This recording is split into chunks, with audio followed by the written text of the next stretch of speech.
What's good YouTube, and welcome to the house. Yesterday into today has been one of the most insane days on market history pretty much ever, so we're gonna break that down with some absurd buyouts, and then we're going to get into Rise of the Duelists with the secret rares all being revealed thanks to people busting product early, as well as the Starlights themselves, and my initial thoughts on those with some other shenanigans that are afoot upon the market. That being said, I do have a bit of a sore neck, so if I'm moving robotic or wince, I slept on my pillow wrong, and I really need to find myself a nice pillow.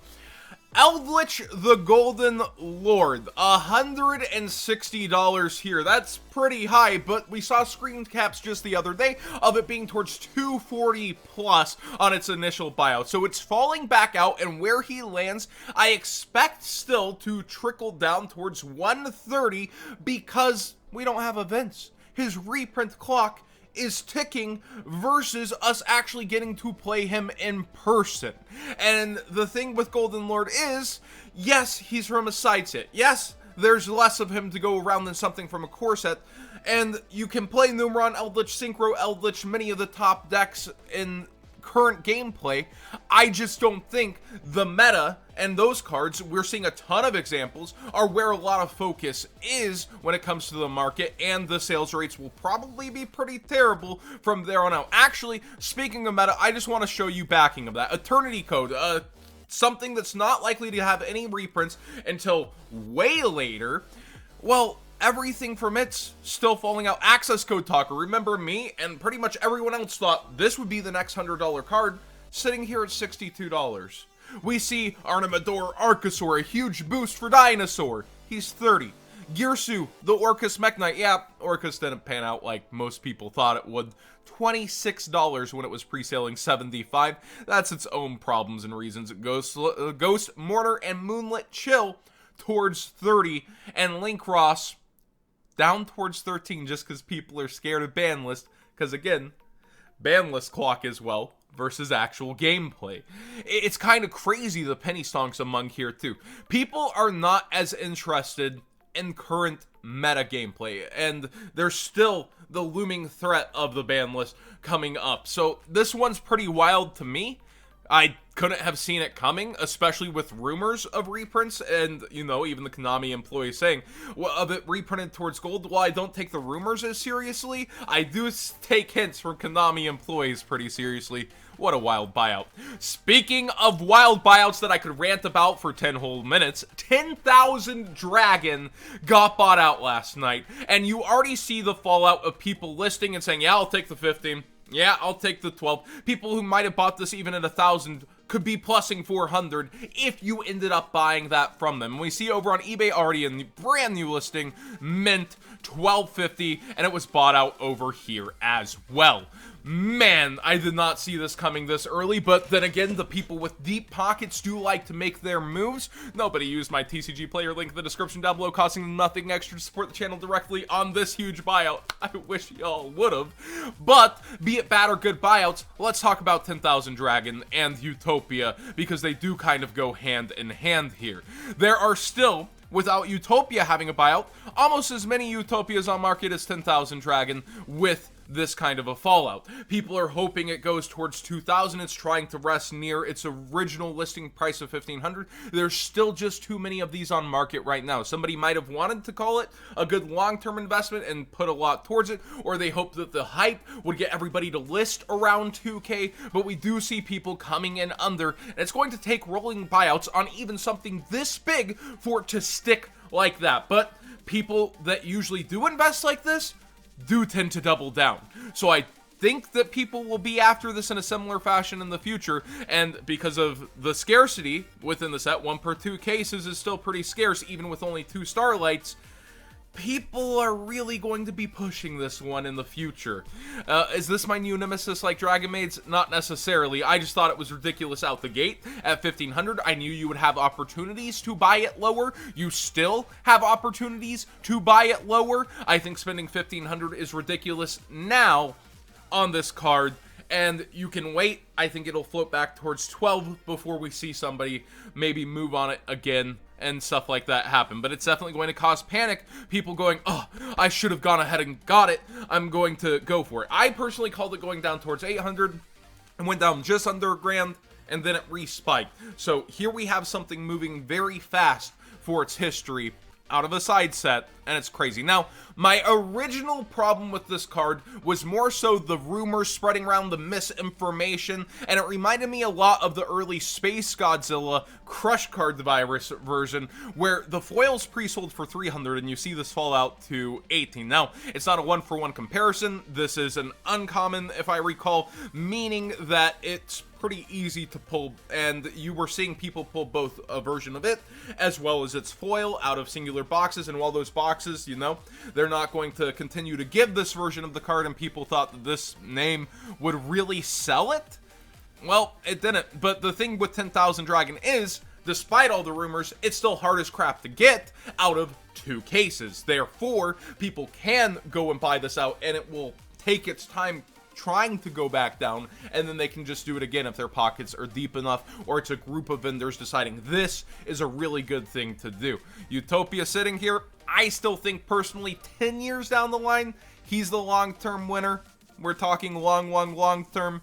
But with this, it does seem like some very interested pockets are going after this one, and that in its own could make it actually the winner long term. That is crazy, right? Rise of the Duels. Do recall that this is shorted on the distro level in terms of that people who ordered Rise are not going to be getting their full orders. So it's really making people panic early with secret rares and wondering about prices. I can't give you prices until tier 0 really goes in. They're really good at guessing the market versus me, but I can go ahead and show here our early look at what we've got going on. And boy, if you want a Dragma, Dogmatica, whatever you want to call it, 4 secret rares out the gates, pretty wild. 3 tactical talents, we pretty much could have called that being secret along with forbidden droplets. We've got, wait, is it? It's 5 actually in the slots technically, where we're talking about fallen, like, it's technically 5 towards Dragma's lore and all that in secret slots. Half. Has Konami ever done that? I'm actually really surprised Ecclesia wasn't also.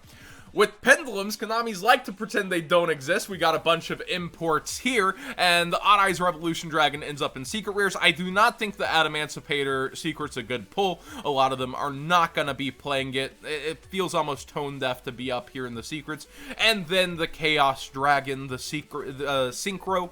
It's really freaking good, and generically so. So when I look at everything here, I think actually kind of Droplets is one of the long-term winners competitive wise, along with the Dogmatica, which is getting continued support, albeit not the most insane or best. Now let's talk Starlights.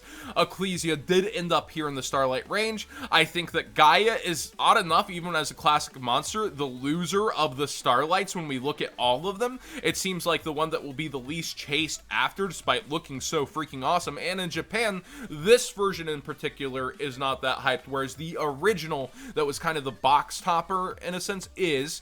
Then you have tactical talents. I think this will be overhyped initially. A lot of people will be looking at this like the winner, when I think it's going to be overhyped when we look at it in history. 3 banned cards rolled all into one.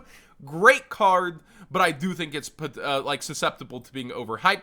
This is the solid value. This, going along with the other Charmer links, continues that trend of Starlight Charmers, continues people looking towards this at being collectible and going through that line. I was questioning what Konami would do actually to continue the hype there. Here's one of the answers. I think this is really solid to go after. And then DD Crow will be, I think, highly likely like Valor, and the fact that it will be up there in price towards the top of the set, if it isn't the top itself. So I think these two are probably the best to actually look towards, along with, you know, your girl Ecclesia. She's a very good one, a very good choice as a Starlight as well. And what do you guys think? Do you think Gaia is the loser of the Starlights in the set? Do you think it's the less desirable one to go after? And what do you think of their choices on secret rare? Overall, a good spread. You have some bum secret rares in here that aren't so wanted, but man, they went so heavy with the Dogmatica stuff. It's kind of wild. Next up, Dark Magician Girl was pointed out to me. I thought she had fallen back out after a buyout. You see normal price towards 50. And there's actually been sales to where the unlimited once again is towards 75 and first ed is towards 78. I could have sworn I remember it actually falling back out after an insane buyout and then another buyout. People are really determined for this specific version despite Dragons of Legend the Complete series coming out, and it could very well be that this version does not actually get a reprint in there, rather it's just the altar art, because we do know the altar art's in there, so people making heavy moves here early, kinda wild. Collector rares have had odd fallout, 2 Blackluster Soldiers really hanging in there, while you see people willing to sell Stardust now towards 260, even a near mint from a new seller, so people are scared, usually with 0 feedback, at 230 before we see 260s, 270s. Man, so it's fallen from that 400 point pretty well. Even BLS not looking like the super stonks that so many people, including myself, thought initially of what vendors are going after. It's almost like all of these went to the wayside and there's a shiny new toy in town. That's almost what it feels like with the vendors. Like, this has GOAT format implications, so many other things down the line, and yet it's having trouble sticking, and you see it back towards 340 down from 400 as well. Collectors markets, like, are they starting to snub the collector's rare?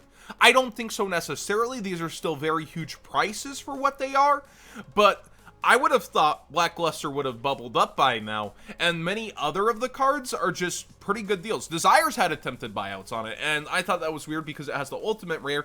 Here it is down lower. So we're in this new territory with a lot of the rarities. The Starlight market is new in and of itself, yet is starting to establish. Collector's rares, this was the first go, and they continue to have some pretty darn cheap prices with the unlimiteds on the horizon.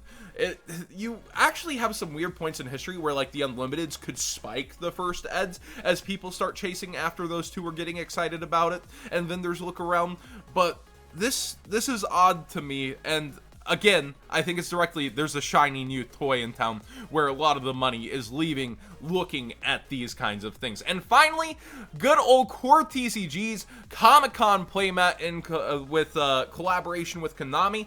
When it comes to this, they handled it a lot smarter than I thought. They did limited quantities, limited releases, multiple times, and we see it going towards $100+. I still think the playmat market overall is pretty bad. High-res scans and other things like that end up with even some of the most special playmats getting counterfeited. So it's very hard for these markets to stay up and tread above water, and a lot of people are actually spending that 110. I saw Facebook posts with well-known Duels selling these for 110, having 4 of these and them selling out.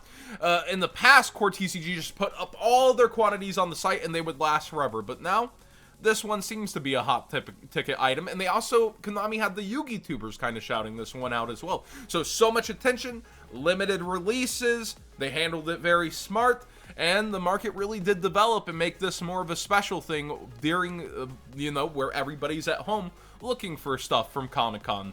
And as I understand, like, the Funko market also went pretty crazy this year around Comic-Con, where in years past it had started to slow down.